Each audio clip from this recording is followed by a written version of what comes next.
안녕하세요. 네, 코틀린 응용사물 인터넷 서비스 개발자 양성 과정을 수료한 28살 황용이라고 합니다. 네, 제가 수료한 과정은 먼저 기초적인 프로그래밍 언어에 대해서 배웁니다. 또 그걸 기반으로 스프링 백엔드 서비스와 웹 프론트엔드 서비스에 대해서 학습하고 최종적으로 파이널 프로젝트에서 아두이노뿐만 아니라 데이터베이스 관련 내용을 학습합니다.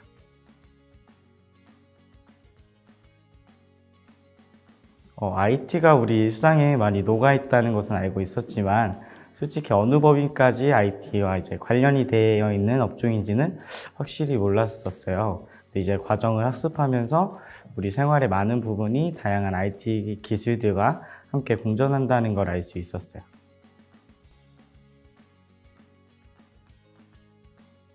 이전에 의류 판매하는 회사에서 근무를 했었는데 거기서 고객이 물건을 구매하고 환불하는 등의 데이터를 제가 정리하곤 했었거든요. 그 데이터를 기반으로 이제 효과적인 진열 전략을 세운다거나 스타일을 수정하기도 했고 인기 있는 상품이 어떤 것인지 쉽게 알 수 있더라고요. 이런 것들을 경험하면서 자연스럽게 이제 IT 산업에 관심이 생기게 되었습니다.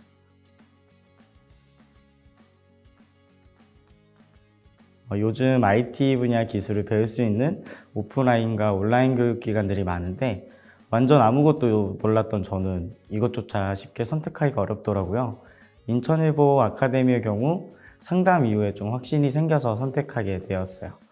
당시 상담을 받을 때 저에게 이등병 생활처럼 또는 이제 고3 수험생처럼 임해야 된다라고 말씀해 주셔서 무조건 할 수 있다라고 말해 주시지 않고 앞으로 굳은 의지를 가지고 해야 된다는 말이 오히려 좀 신뢰가 됐던 것 같아요.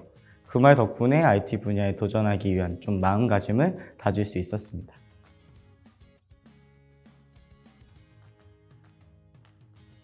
교육 초반엔 IT 산업 안에 어떤 분야들이 세분화되어 있는지도 잘 알지 못했고 무엇보다 기본적인 프로그래밍 언어에 대해서 이해가 좀 부족했던 것도 있습니다. 네, 하지만 이제 본 교육 과정 이전에 사전 교육을 들으면서 이런 부족함을 채울 수 있었습니다.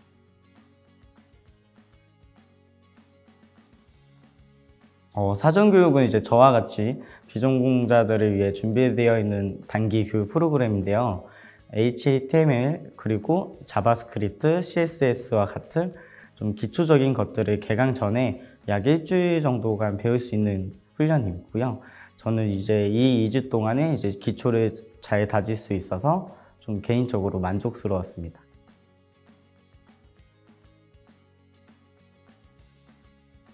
제가 재밌었던 부분은 자바라는 언어를 배울 때 구구단 프로그램도 만들어 보고 또는 이제 로또 번호 추첨 프로그램을 만들어 보는 시간이 있었는데 제가 직접 코딩한 소스들이 눈으로 직접적으로 보여질 때가 가장 흥미로웠습니다.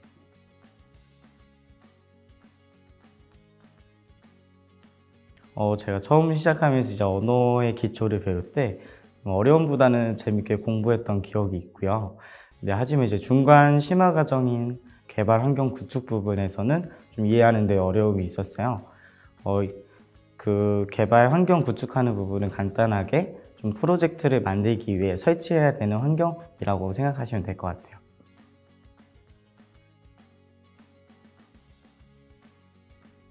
일단 정말 좀 당부하고 싶은 말들이 있는데 첫 번째로는 포기하지 않는 거.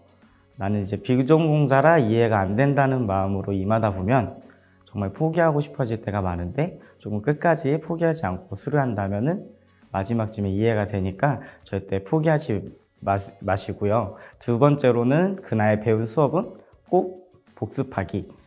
새로운 걸 찾아서 배우려고 하는 모습도 좋은데 그날의 수업을 꼭 이해하고 다른 부분을 공부하셨으면 좋겠습니다. 세 번째는 주변 동기들과 제 선생님과의 좋은 관계 유지하기인데 내 주변에 있는 사람들하고 친하게 지내면서 좀 어려움이 있거나 모르는 부분은 꼭 물어봐서 해결했으면 좋겠습니다.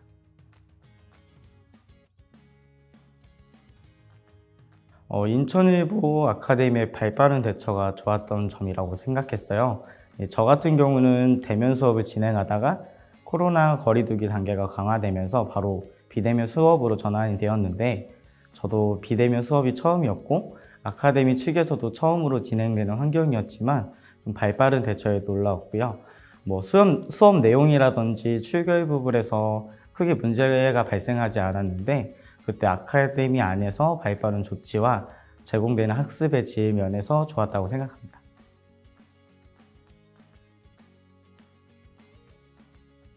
처음 한 달간은 프로그래밍 언어를 배우는데 비전공자도 이해가 되는 정도였어요.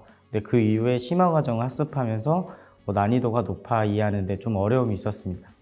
근데 이 길이 맞는 건가, 나만 이해 못하는 건가 생각이 들면서 포기하고 싶었던 적이 좀 있었는데, 그때 전 주변에 이제 수강생들하고 친하게 지내면서 따로 남아서 스터디도 하고, 모르는 것은 그날 바로 선생님에게 물어보면서 좀 어려움을 극복할 수 있었습니다.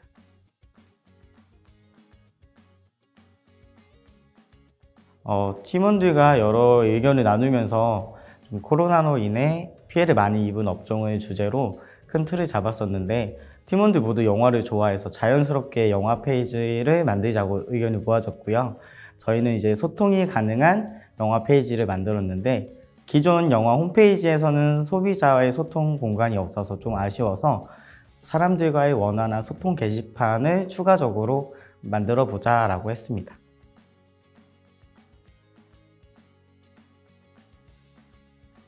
저는 프로젝트 부팀장으로서 프로젝트 통합하는 과정을 맡아서 했었는데, 좀 어려웠던 점은 팀원들이 각자 가지고 있는 노트북 환경이 달라서 CSS 부분이 좀 맞지 않는 부분이 많았어요.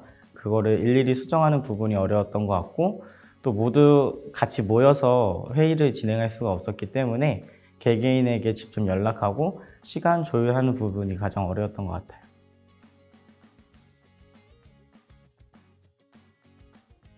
팀 프로젝트 작업이 처음인데 비대면 화성 작업도 처음이라서 좀 어려웠고요. 이전까지는 모두 한 장소에 모여 자기 의견을 얘기하면서 서로 소통하는 부분이 있었다면, 화상회의는 한 사람씩 말하면서 이제 오디오가 겹치면 안 들리는 부분이 있어서 불편한 점이 있었고요.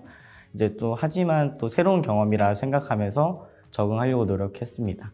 특히 요즘 많은 회사가 비대면으로 업무를 진행하고 있기 때문에 미리 겪어본 것에 대해서 좀 좋은 경험이라고 생각합니다.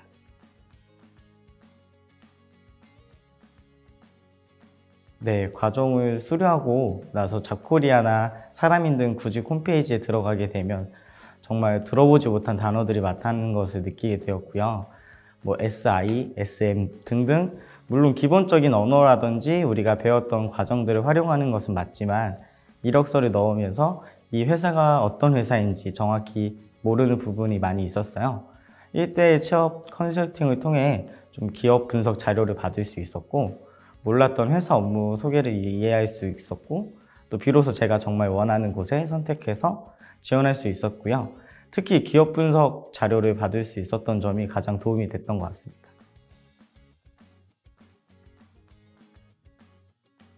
단기적인 목표는 정말 시니어 개발자가 있는 회사에 취업을 해서 거기에서 성장하는 것이 목표이고요. 장기적으로는 제가 비전공자나 초보 개발자분들에게 도움이 될 수 있는 멘토 역할을 하고 싶은 게 제 목표입니다.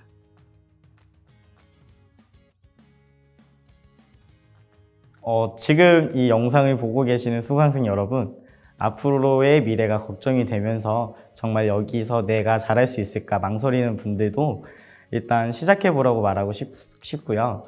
새로운 직장을 얻기 위해 또는 관심 있는 분야를 공부하기 위해 지원했을 거라 생각이 드는데, 주저하지 말고 또는 포기하지 말고 끝까지 과정을 수료하신다면 정말 여러분이 원하시는 것을 얻을 수 있을 거라고 생각이 듭니다.